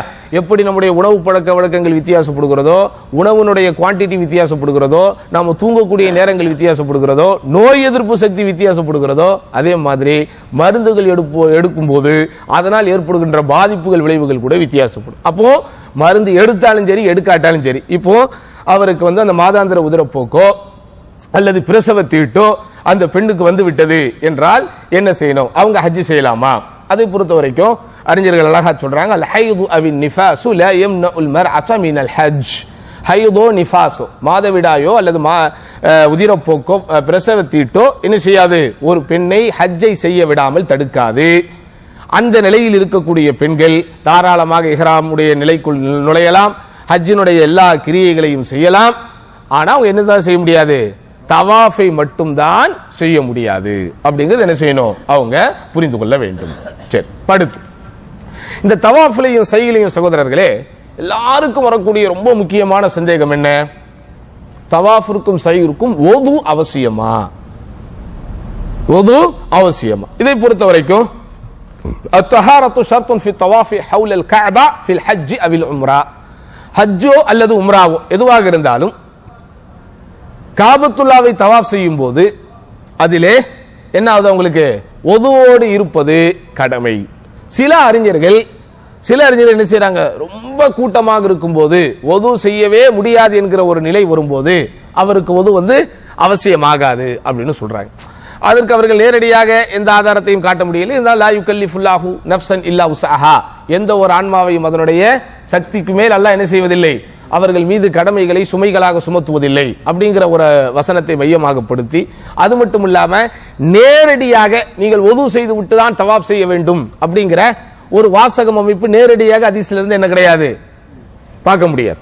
இருந்தாலும் தவாஃப் முடிச்ச கையோட நம்ம என்ன செய்யறோம், 2 ரகாத் தொழுகிறோம். அப்ப அந்த தொழுகை ஒது இல்லாம தொழுக முடியுமா?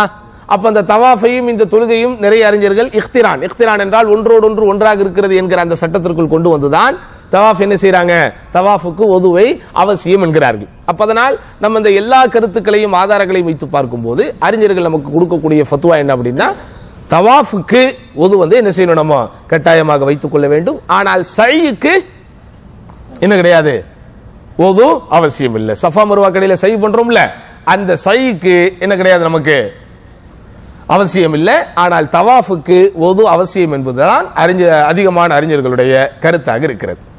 சரி, அடுத்து தவாஃபோ சழியோ நாம் செய்து கொண்டிருக்கும் போது தொழுகைக்காக இகாமத்து சொல்லப்பட்டு விட்டால் நம்ம என்ன செய்யணும்? தவாஃபோ சழியோ செய்து கொண்டிருக்கும் போது தொழுகைக்காக இகாமத்து சொல்லப்பட்டால் என்ன செய்வது? அதாவது சகோதரர்களே, பொதுவாக நீங்க நல்லா புரிஞ்சுக்கணும், ஹஜ்ஜுக்கோ உம்ராவுக்கோ நாம சொல்லும் போது நம்ம யார், முதல்ல நம்ம ஒரு முசாஃபிர், நம்ம யாரு, பிரயாணி. அதனால பிரயாணியினுடைய சட்டங்கள் எங்கெல்லாம் இருக்குதோ அது அவருக்கு அங்கேயும் அப்ளிகபிள் ஆகும். ஆனா அதே வேளையில நீங்கள் தவாஃப் நடந்துகிட்டு இருக்கும்போது இப்ப நான் தொழுவணும் அப்படின்னு ஆசைப்படுறேன். ஏன்னா இப்ப நம்ம தனியாலாம் தவாஃப் பண்ணிக்கிட்டு இருக்க முடியாது. இப்ப நம்ம தவாஃப் பண்ணிக்கிட்டு இருக்கும்போது தொழுகைக்காக இகாமத் சொல்லப்பட்டா எல்லாரும் என்ன செஞ்சிடறாங்க, தொழுகைக்காக வந்துடுறாங்க. ஒரு குறிப்பிட்ட டீம் மட்டும் தவாஃப் செய்யணும் அப்படிங்கறதெல்லாம் இப்ப நம்ம பார்க்க முடியாது. பெரும்பாலும் டக்குனு அந்த தொழுகையில எல்லாம் ஜாயின் பண்ணிடுறாங்க. அப்ப அதனால நம்ம என்ன செய்யலாம், தாராளமாக தொழுகையில சேர்ந்து கொள்ளலாம். அப்ப நான் எதுல இருந்து ஆரம்பிக்கணும், இதை பொறுத்த வரைக்கும் நீங்க நல்லா புரிஞ்சுக்கணும். அந்த கேப் என்பது அதிகமாக ஆகிவிட்டால், ஒரு 2 சுத்து சுத்துறீங்க தவாஃபை பொறுத்த வரைக்கும், அதாவது 7 சுற்றுக்கள் அப்படிங்கறதா என்னது, ஒரு தவாஃப். அப்படிதானே, சபஅத்து அஷ்வாத் அப்படிங்கிறோம். ஷவுத் அப்படின்னா ஒரு சுற்று, தவாஃப் அப்படின்னா அந்த 7 சுற்றுக்கள் முடியும் போது நீங்கள் முடிக்கக்கூடிய ஒரு வலம். ஓகே, இதுல ஒதுவுனுடைய அந்த சட்டத்தை வைத்துத்தான் இதற்கும் அறிஞர்கள் தீர்ப்பு கொடுக்கிறார்கள். பொதுல நீங்க என்ன செஞ்சிட்டீங்க, கையை கழுவிட்டீங்க, ஓகே, முகத்தெல்லாம் கழுவிட்டு இந்த கையையும் கழுவிட்டே இருக்கும்போது டக்குன்னு ஒரு போன் வருது, அல்லது யாரோ உங்களை கூப்பிடுறாங்க, டக்குன்னு நீங்க கிளம்பி போயிட்டீங்க, பாதியிலேயே ரொம்ப நேரம் பேசிக்கிட்டு இருக்கீங்க. அப்புறம் தான் உங்களுக்கு ஞாபகம் வருது, ஆஹா நம்ம ஒது செஞ்சுக்கிட்டு இருந்து பாதியிலே விட்டுட்டோம், இப்ப என்ன செய்யறது அப்படின்னு நீங்க வந்த உடனே எந்த இடத்துல நீங்க விட்டீங்களோ அங்க இருந்து ஸ்டார்ட் பண்ணுவீங்களா, இல்ல திரும்ப முதல்ல இருந்து ஸ்டார்ட் பண்ணுவீங்க? இதுதான் அறிஞர்கள் நமக்கு கொடுக்கக்கூடிய காஞ்சிருச்சு அப்படிங்கிறது. எதை பத்தினா கேப் டியூரேஷன் பெருசாயிடுச்சுன்னா, எப்படி எத்தனை செய்தோம் எப்போ செய்தோம் அப்படிங்கிறது மறக்கக்கூடிய அளவிற்கு அல்லது அந்த இபாதத்தை அல்லது அந்த கிரியையை கட் பண்ணி விட்டு முறித்து விட்டு வேறு ஒரு புதிய விஷயத்துக்குள்ள நம்ம போயிட்டோம் அப்படிங்கிற அளவுக்கு நமக்கு ஒரு யோசனைகள் வந்துச்சு அப்படின்னா திரும்ப நம்ம முதல்ல இருந்து ஸ்டார்ட் பண்றது சிறப்பு. சும்மா ஒரு டெம்பரவரி கேப் அல்லது ஒரு ஷார்ட் பிரேக், ஒரு 5 நிமிஷம் 10 நிமிஷம் தான், அல்லது ஒரு 15 நிமிஷம் 20 நிமிஷம் தான். 20 நிமிஷம் அஜரத்து சொல்லிட்டாரு, அப்ப 21 நிமிஷம் வந்தா நம்ம படக்கூடாது, அப்படிலாம் நம்ம என்ன செய்யக்கூடாது, சட்டை எடுக்கக்கூடாது. நாமளாக என்ன செஞ்சுக்கணும், அதை புரிந்து கொண்டு ஒரு பெரிய இடைவெளி இல்லாமல் ஒரு சின்ன இடைவெளிக்குள் நம்ம மீண்டு வந்துட்டோம்னா நம்ம எதுல விட்டோமோ அதுல இருந்து என்ன செய்யலாம், ஸ்டார்ட் பண்ணலாம். இல்ல காலையில பண்ணோம், அதுக்கப்புறம் சாயங்காலத்தான் நான் திரும்ப அங்க வந்தேன், அல்லது நேத்து ராத்திரி பண்ணோம், நடுவில் விட்டுட்டு நான் போயிட்டு இது என்னது அல்பைக்கெல்லாம் முடிச்சுட்டு இங்க லப்பைக்க முடிச்சுட்டேன், இங்க அல்பைக்க முடிச்சுட்டு நான் அடுத்த நாள் காலையில தான் வந்தேன் அப்படின்னா நம்ம என்ன செய்யக்கூடாது, நம்ம நேத்து உள்ள சட்டத்தை இன்னைக்கு போடக்கூடாது. இப்போ நம்ம புதுசா தான் ஆரம்பிக்கணும். அதையும் நம்ம என்ன செய்யணும், இதே சட்டம் தான் சையில நீங்க அவ்வளவு தூரம் போயிட்டீங்க, திரும்ப அங்க 2வது வந்துட்டீங்க, திரும்ப 3வது போயிட்டீங்க, டக்குன்னு ஒரு கேப். அந்த கேப் சிறிய இடைவெளியாக இருந்தால் நீங்க எதுல விட்டீங்களோ அந்த எண்ணிக்கையில இருந்து துவங்கிக்கலாம். பெரிய இடைவெளி ஆகிவிட்டது, ஒரு அரை நாள் அப்படி ஆயிடுச்சு அப்படின்னா நீங்க என்ன செய்யணும், திரும்ப முதலில் இருந்து தான் ஆரம்பிக்க வேண்டும். அடுத்து ரொம்ப முக்கியமான ஒரு சந்தேகம் அதிகமானவர்களுக்கு வர்றது என்ன அப்படின்னா, இந்த அரஃபாவில் நிற்பது குறித்த சரியான அளவுகோல் என்ன, அதனுடைய நேரம் என்ன? ஏன்னா ரசூலுல்லாஹி ஸல்லல்லாஹு அலைஹி வஸல்லம் அல் ஹஜ்ஜு அரஃபா அல் ஹஜ்ஜு அரஃபா அல் ஹஜ்ஜு அரஃபா, ஹஜ் என்பதே அரஃபாவில் தான் இருக்கிறது, ஹஜ் என்பதே அரஃபாவில் தான் இருக்கிறது, ஹஜ் என்பதே அரஃபாவில் தான் இருக்கிறது அப்படின்னு என்ன செஞ்சாங்க, 3 முறை அரஃபாவினுடைய சிறப்பை சொன்னாங்க. யார் ஒருவர் அரஃபாவிலே தங்கவில்லையோ தரிக்கவில்லையோ அவருக்கு ஹஜ்ஜே செல்லுபடி ஆகாது என்று ரசூலுல்லாஹி ஸல்லல்லாஹு அலைஹி வஸல்லம் அவர்கள் அரஃபாவில் இருப்பதை பற்றி சொல்லியிருக்கிறார்கள். இதுல இந்த அரஃபாவில் இருக்கக்கூடிய நேரம் எப்போ ஸ்டார்ட் ஆகுது அப்படின்னா, துல்ஹஜ் பிறை 9ஆம் நாளின் துஹருக்கு பிறகிலிருந்து என்ன ஆகுது, அரஃபாவில் நம்ம நிற்க வேண்டிய டைம் ஸ்டார்ட் ஆகுது. எது வரைக்கும் ஸ்டார்ட் ஆகுது, எது வரைக்கும் அதனுடைய எண்டிங் டைம் அப்படின்னா, அந்த 10ஆம் நாள் பிறை அதிகாலை ஃபஜ்ருடைய நேரம் வரைக்கும் நம்ம என்ன செய்யணும், அங்கே இருந்துக்கலாம். இந்த இடைப்பட்ட கேப்ல எப்போ வேணாலும் போய்க்கலாம், கொஞ்ச நேரம் இருந்தாலும் போதும். ஆனா இங்க நீங்க புரிஞ்சுக்க வேண்டிய முக்கியமான விஷயம் என்ன, சூரிய மறைவுக்கு முன்னாடி போயிட்டீங்க, துஹருடைய நேரத்திலிருந்து ஸ்டார்ட் ஆகுது இல்ல, அந்த ஆரம்ப நேரத்துக்குள்ள போயிட்டீங்க அல்லது அசருடைய நேரத்தில் போயிட்டீங்க அப்படின்னா நீங்க கட்டாயமா இது வரைக்கும் இருக்கணும், சூரிய ஃபஜ்ர் வரைக்கும் இல்ல, சூரிய மறைவு வரைக்கும் இருக்கணும். சூரிய மறைவுக்கு பிறகு போனவங்க கொஞ்ச நேரம் இருந்துட்டு கூட வெளியே வந்துடலாம். நல்லா புரியுதா உங்களுக்கு? அதாவது அரஃபாவில் கொஞ்ச நேரம் இருந்தாலும் போதுங்கிறது தான் அறிஞர்கள் எல்லாரும் நமக்கு சொல்லக்கூடிய கருத்து, நபித்தோழர்களுடைய மார்க்க தீர்ப்புகளை மையமாக வைத்து சொல்லப்படக்கூடிய கருத்து தான். ஆனா இதில் ஹாஜிகள் கவனத்தில் கொள்ள வேண்டிய அம்சம் என்ன அப்படின்னா, நீங்கள் அந்த பகல் பொழுது துஹருடைய நேரத்திலிருந்து டைம் ஸ்டார்ட் ஆகுது இல்ல, அப்ப அந்த பகலுடைய பொழுதிலே நீங்கள் போய்விட்டால் நீங்க எப்பதான் வெளியே வரணும், சூரிய மறைவுக்கு பின்னாடி தான் வெளியே வரணும். ஓகே. ஆனால் நீங்கள் சூரிய மறைவுக்கு பின்னாடி போறவங்க ஃபஜ்ர் வரைக்கும் இருக்கணும்னு அவசியம் கிடையாது, அவங்களுக்கு எவ்வளவு கொஞ்ச நேரம் அங்க இருந்துட்டு கூட நீங்க வந்துடலாம். ஆனா அந்த இடத்தில் கூடுதல் நேரம் நிற்பதற்கு நீங்க முயற்சிக்கணும். ஏன்னா அந்த ஹஜ்ஜினுடைய ஒட்டுமொத்த சாரே இதுலதான் இருக்குது, சத்து சார் அப்படின்னு சொல்லுவோம்ல, அந்த சத்தும் சாரமும் இருப்பது அரஃபாவுடைய இடத்தில் தங்குவது. அங்க போய் நீங்க பார்க்கும்போது தான் இன்ஷா அல்லாஹ் அதனுடைய ஃபீலிங் தெரியும். அங்க அல்லாஹ் சுப்ஹானஹு வ தஆலா நமக்கு கொடுக்கக்கூடிய அந்த ஆன்மீக உணர்வின் உச்சக்கட்டம் அது என்ன சொல்லுவா, அதாவது என்ன ஆன்மீக ரசம் சொட்ட சொட்டம் போமே, அந்த மாதிரி நாம் இந்த இஸ்லாமத்திற்காக மட்டும்தான் இருக்கிறோம், வேற எதுக்குமே நம்ம இல்ல அப்படிங்கிற மாதிரியான ஒரு உணர்வுக்கு போயிரும். ஹஜ்ஜுங்கிறது சகோதரர்களே அது ரொம்ப உணர்வு பூர்வமான ஒரு கடமை. ஜிஹாது குன் அல் ஹஜ், பெண்களே உங்களுடைய ஜிஹாத் எதுல இருக்குது, ஹஜ்ஜில இருக்குது என்று அல்லாஹ்வுடைய தூதர் ஸல்லல்லாஹு அலைஹி வஸல்லம் சொல்லக்கூடிய அளவிற்கு, இத்தனைக்கும் அல்லாஹ்வுடைய தூதர் ஸல்லல்லாஹு அலைஹி வஸல்லம் காலத்திலே இஸ்லாமிய சாம்ராஜ்யம் என்பது மக்காவிலும் மதீனாவிலும் தான். அதை தாண்டி கூஃபா பஸ்ரா போன்ற சின்ன ஒரு அரேபிய தீபகற்பம் அல்லது அதற்கு அண்டை நாடுகளோடு தான் இருந்துச்சு. இஸ்லாம் இன்றைக்கு வளர்ந்து எத்தனை ஆயிரம் மைலுக்கு அப்பாலோ இருந்து மக்கள் என்ன செய்யறாங்க, புறப்பட்டு வராங்க. உதாரணமாக இப்ப இந்த நூற்றாண்டில் தான் தகவல் தொழில்நுட்ப சாதனங்களும் போக்குவரத்து சாதனங்களும் ஒரு வலிமையான உச்சத்தில் இருக்கக்கூடிய ஒரு காலத்தில் இருக்கிறோம். 100 வருடங்களுக்கு முன்போ 200 வருடங்களுக்கு முன்போ இன்றைக்கு இருப்பதை போல அந்த மீன்ஸ் ஆஃப் டிரான்ஸ்போர்ட்லாம் இல்லாத ஒரு காலகட்டம். அதனால ஹஜ்ஜுக்கு ஒருத்தர் புறப்பட்டு போனார் அப்படின்னு சொன்னா அவர் எதுக்கு போன மாதிரி தான், ஜிஹாதுக்கு போன மாதிரி தான். எத்தனையோ பேர் ஹஜ்ஜினுடைய அந்த வழியில் அல்லது ஹஜ்ஜினுடைய காலத்துல தான் என்ன செஞ்சிருக்கிறாங்க, நம்முடைய இஸ்லாமிய சமுதாயத்தினுடைய சான்றோர்கள் இறந்திருக்கிறாங்க. அப்ப அதனால நண்பார்ந்தவர்களே, அந்த அரஃபாவுடைய நேரத்தை நீங்கள் பயன்படுத்தக்கூடியதுல ரொம்ப நீங்க கவனமா இருக்கணும். அங்க போய் என்ன செய்யக்கூடாது, நம்ம நேரத்தை வீணடிச்சிடக்கூடாது. இவ்வளவு உணர்வோடு போவோம். ஆனா அங்கேயும் நீங்க போய் பாத்தீங்கன்னா அல்லாஹ் காப்பாத்தன்னு அரட்டை அடிக்கக்கூடிய மக்கள் அங்கேயும் அரட்டை அடிச்சுட்டு தான் இருப்பாங்க. அங்கேயும் அரட்டை அடிப்பவர்கள் அரட்டை அடிப்பாங்க. நம்ம நல்ல உணர்வோட தான் போவோம். அப்ப அவங்க எல்லாம் அரட்டை அடிக்கிறத பார்த்தோம்னா நமக்கு அவ்வளவுதானா இவ்வளவுதானா அப்படின்னு ஆயிடும். அது இல்லாம சகோதரர்களே, இங்க இருந்து இந்த லோக்கல் பில்கிரிம்ஸ் அவங்களுக்கு நம்ம ஒரு விஷயத்த சொல்லி ஆகணும். இப்போ அதாவது எல்லாரும் செலவு பண்ணி தான் போறோம் அப்படின்னாலும் வெளிநாட்டில் இருந்து வரக்கூடிய அந்த ஹாஜிகளை விட உள்நாட்டு ஹாஜிகளா போறோம்ல, நமக்குண்டான அந்த வசதிகள் நிறைய அல்ஹம்துலில்லாஹ் இங்க செய்து தரப்பட்டிருக்கிறது. சரியா? அரசாங்கத்தினுடைய நேரடி கண்காணிப்பும் நேரடி கவனிப்பும் இந்த ஹஜ் டிராவல்ஸ் நடத்தக்கூடிய இந்த ஹம்லாக்களுடைய அவங்க மேல இருக்கிறதுனால எந்த கம்ப்ளைண்ட் வந்தாலும் உடனடியாக விசாரிக்கப்பட்டு அவர்களுடைய லைசன்ஸ் என்ன செய்யப்படும், ரத்து செய்யப்படுங்கிறதுல ரொம்ப அந்த அரசாங்கம் ஸ்ட்ரிக்டா இருக்கு. அதனாலதான் நீங்க அங்க போனீங்கன்னா உங்களுக்கு தெரியும், பெரும்பாலும் லோக்கல் ஹஜ் செய்யக்கூடிய யாருமே அவங்க எந்த ஹம்லால போனாங்களோ அந்த ஹம்லாவை குறை சொல்லவே மாட்டாங்க. நான் அல்ஹம்துலில்லாஹ் 2 முறை போயிருக்கிறேன், ஷேக் அவர்களும் போயிருப்பார்கள் நிறைய வாட்டி. ஏன்னா அவ்வளவு, அதாவது நமக்கு தெரியும், பொதுவாக நம்ம இங்க பழகும் போது ஒரு சவுதி எப்படி இருப்பாரு, இந்த நாட்டினுடைய பிள்ளைகள் அங்க போனா அவங்க அப்படி இருக்கவே மாட்டாங்க. நமக்கு அவ்வளவு தூரம், அதாவது நம்ம சரி காசு கொடுத்துட்டு தான் போயிருக்கிறோம், இருந்தாலும் அதையும் தாண்டிய உபசரிப்புகள், அதையும் தாண்டிய கவனிப்புகள், அதையும் தாண்டிய கனிவுகள். குறிப்பா அந்த அவ்வளவு லட்சக்கணக்கான கூட்ட நெரிசல் நம்ம போகும்போது அந்த ஒவ்வொரு ஹம்லாவினுடைய ஓனரோ அல்லது ஒவ்வொரு ஹம்லாவினுடைய பிரதிநிதியும் அந்த ஹம்லாவினுடைய பேர் புரிந்த அந்த பலகைகளை அந்த இதை பிடிச்சுக்கிட்டு அந்த பிளெக்ஸை பிடிச்சுக்கிட்டு நம்ம கூடயே கிலோமீட்டர் கணக்கில் நடந்து வருவாங்க. அதாவது நம்ம கிரியை நிறைவேற்ற போறோம், அவங்க என்னதான் வியாபாரமாக இருந்தாலும் அந்த கடைசி ஒரு ஆள் வர்ற வரைக்கும் அவங்க என்ன செய்ய மாட்டாங்க, அந்த இடத்துக்கு வரவே மாட்டாங்க. அவர்கள் இந்த நாட்டின் மண்ணின் மைந்தர்கள் அப்படிங்கிறதே மறந்துடுவாங்க. நான் நிறைய முறை இவர்களிடத்தில் விளையாட்டாக பேசியிருக்கிறேன், நீங்கள் எல்லாம் பிறக்கும் போதே கஃபீல்களாக ஓனர்களாக பிறக்கிறீர்கள் அப்படின்னு. அதை எல்லாத்தையும் மறந்து ஒரு சாதாரண மக்களை போல என்ன செய்வாங்க, நமக்கு அவங்க அவ்வளவு சேவைகள் செய்வாங்க. இதுல இன்னொரு பெரிய அது அட்வான்டேஜ் என்று சொல்வதா, சில விஷயங்களை நம்ம அருட்கொடைகள்ங்கிறதா அல்லது சாபம் சொல்றதான்னே தெரியாது. இவ்வளவு உணவுகள், விரும்பிய உணவுகள். இதுல என்னன்னா, நமக்கு போன உடனே என்ன சாப்பிடுறதுன்னு தெரியாம கிடைச்சதெல்லாம் கண்ட வேலைக்கு சாப்பிட்டு கடைசியிலே கிரியைகள் செய்ய முடியாம என்ன செஞ்சிருவோம், நம்ம கோட்டை விட்டுரும். நமக்கு உணவு இருக்குதான், இருந்தாலும் நம்ம என்ன செய்யணும், ஆற்று தண்ணியிலேயே நீங்கள் உதவு செய்தாலும் அளவோடு உதவு செய்யுங்கள் என்று சொல்லி தரப்பட்டிருக்கக்கூடிய பாரம்பரிய சமுதாயத்தை சேர்ந்தவர்கள். அதனால நம்ம என்ன செய்யணும், உணவு விஷயத்துல கொஞ்சம் கவனமா இருக்கணும், கட்டுப்பாடா இருக்கணும். எந்த உணவு நமக்கு இபாதத்தை விட்டு தடுக்காதோ அதுல என்ன செய்யணும் நம்ம.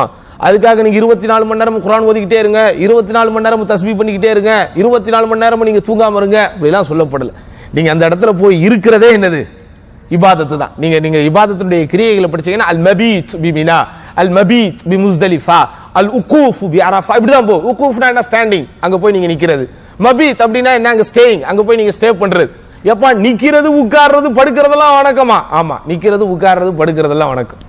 ஏன், உங்களுடைய அன்றாட வாழ்க்கையில நீங்க படுக்கிற மாதிரி அங்க போய் படுக்கல, உங்களுடைய அன்றாட வாழ்க்கையில நீங்க ஒரு இடத்துல தங்குற மாதிரி போய் நீங்க தங்கல. ஒரு அகதிகளை போல, ஒரு வழிபோக்கர்களை போல மேலே ஒரு அங்கி கீழே ஒரு அங்கி அணிந்துகிட்டு அவன் நமக்கு முட்டோண்டு பெட் ஸ்பேஸ் தான் கொடுத்துருப்பாங்க. அந்த பெட் ஸ்பேஸ்ல போய் நம்ம என்ன செய்யறோம், எந்த அசௌகரியங்களையும் அதான் பொருட்படுத்தாம, இந்த பக்கம் திரும்பினா பக்கத்துல ஒருத்தர் இருப்பார், இந்த பக்கம் திரும்பினா பக்கத்துல இன்னொருத்தர் இருப்பார். எந்த அசௌகரியங்களாக இருந்தாலும் அதை இன்முகத்தோடு ஏற்றுக்கொண்டு போய் நீங்க அங்க தங்குறீங்கல்ல, அங்க போய் நீங்க ஸ்டே பண்றீங்கல்ல, அங்க போய் நீங்க நைட் இரவு கழிக்கிறீர்கள், அங்க போய் நிக்கிறீங்கல்ல, நடக்கிறீங்கல்ல, எல்லாமே இபாதத்து தான். இருந்தாலும் அந்த இபாதத்தினுடைய சத்து சாரத்தை குறைக்கக்கூடிய அரட்டைகள் அடிப்பது, கேலிகள் பேசுவது, அதிகமாக சிரிப்பது, சத்தம் போட்டு பேசுவது, உலக விவகாரங்களை பேசுவது என்ன செய்யக்கூடாது, நம்ம அதெல்லாம் அங்க போய் ஈடுபடக்கூடாது, அங்க தவிர்த்துக்கணும். அப்ப அதையும் நீங்க புரிஞ்சுக்கணும். ரைட்.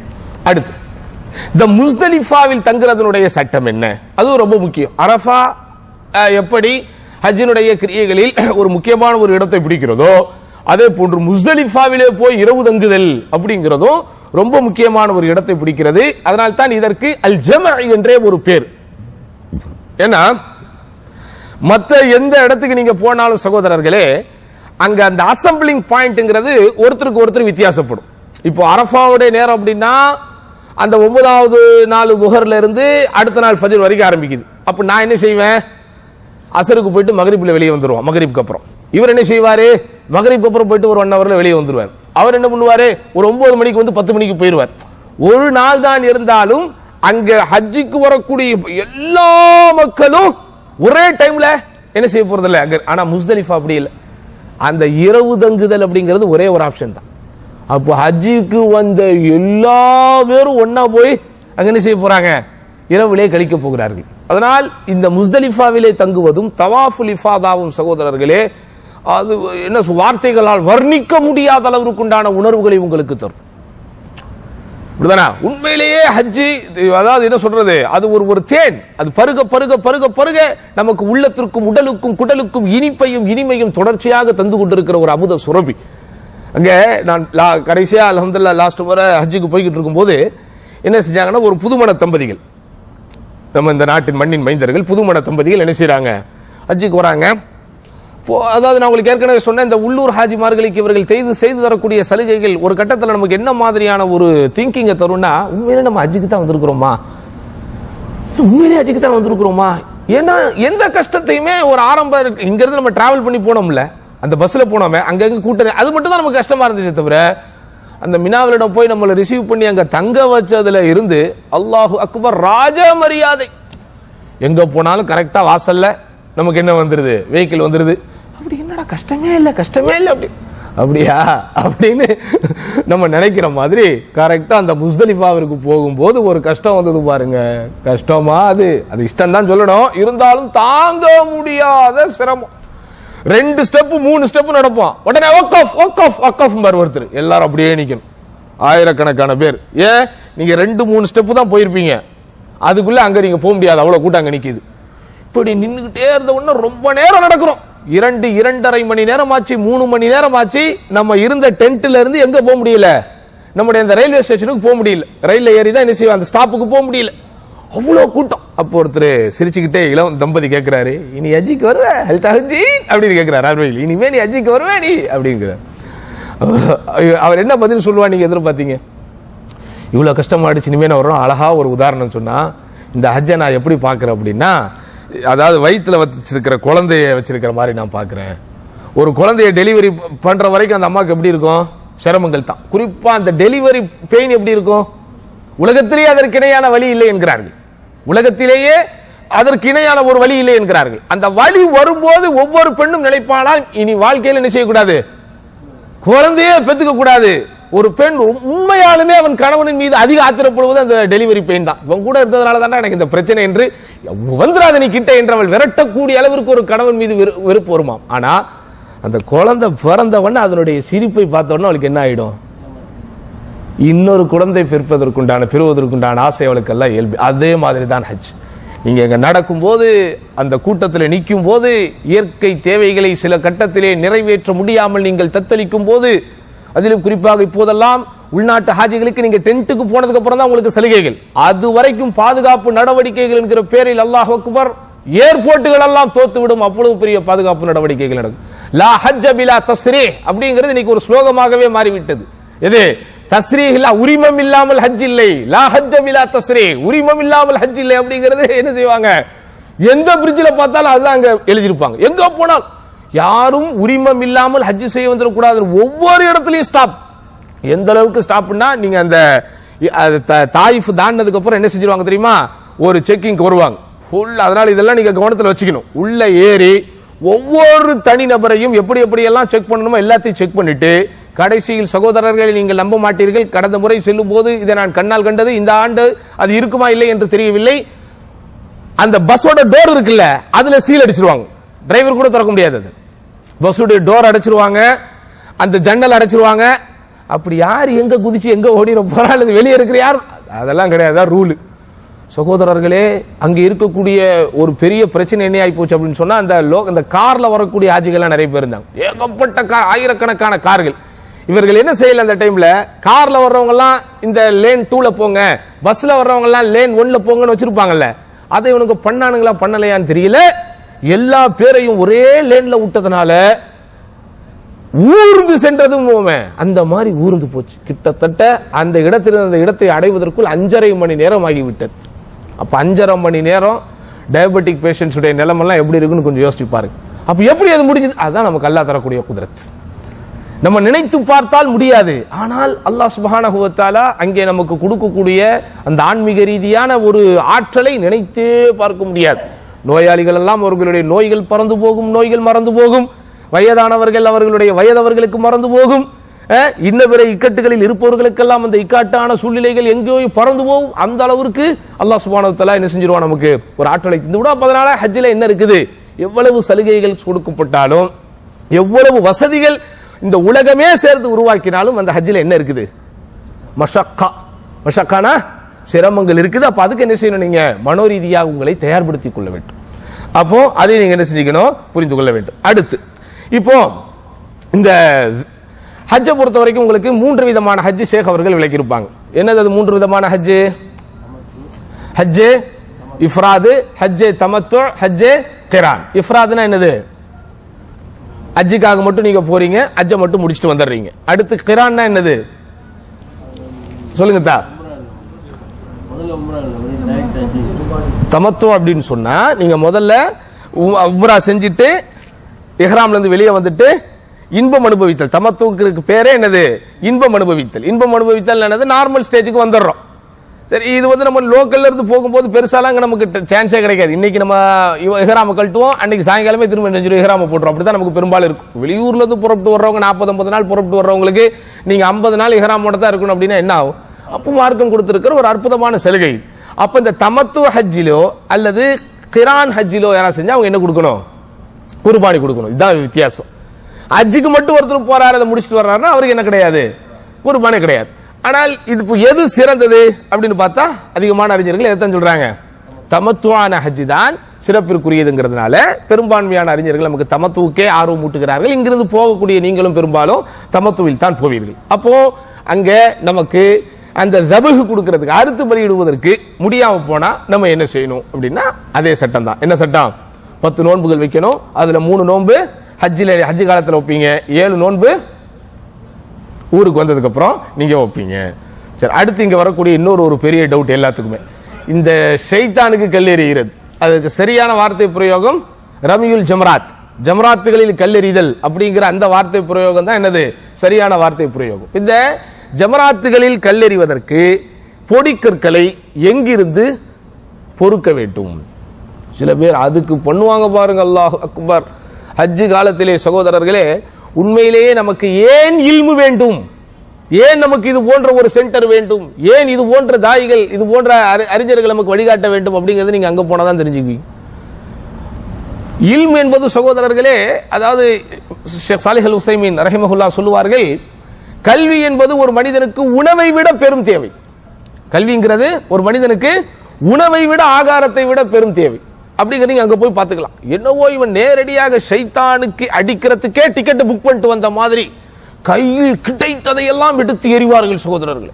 அது வரைக்கும் சாஃப்டா இருப்பாங்க, சாஃப்ட்வேரா இருப்பாங்க. அந்த ஜமராத்துக்குள்ள போன உடனே எல்லாம் ஹார்ட்வேரா மாறிடும். விபத்துகள் அதிகம், தள்ளுமுள்ளுகளும் அல்லது எதிர்பாரா அசம்பாவிதங்களும் நடைபெறுவதற்கு ரொம்ப சான்ஸ் உள்ள ஒரு இடம் எது, ஜமராத்துகள். அப்போ அந்த ஜமராத்துகளில் கல்லெறிவதற்கு அல்லது அங்க போய் இவர்கள் பண்ணக்கூடிய சேட்டைகள்லாம் ரொம்ப பயங்கரமா இருக்கும். அங்க அதிலே நடக்கக்கூடிய அந்த தவறுகளை தடுப்பதற்காகவே நிறைய அறிஞர்களை அங்கே போட்டிருப்பார்கள்.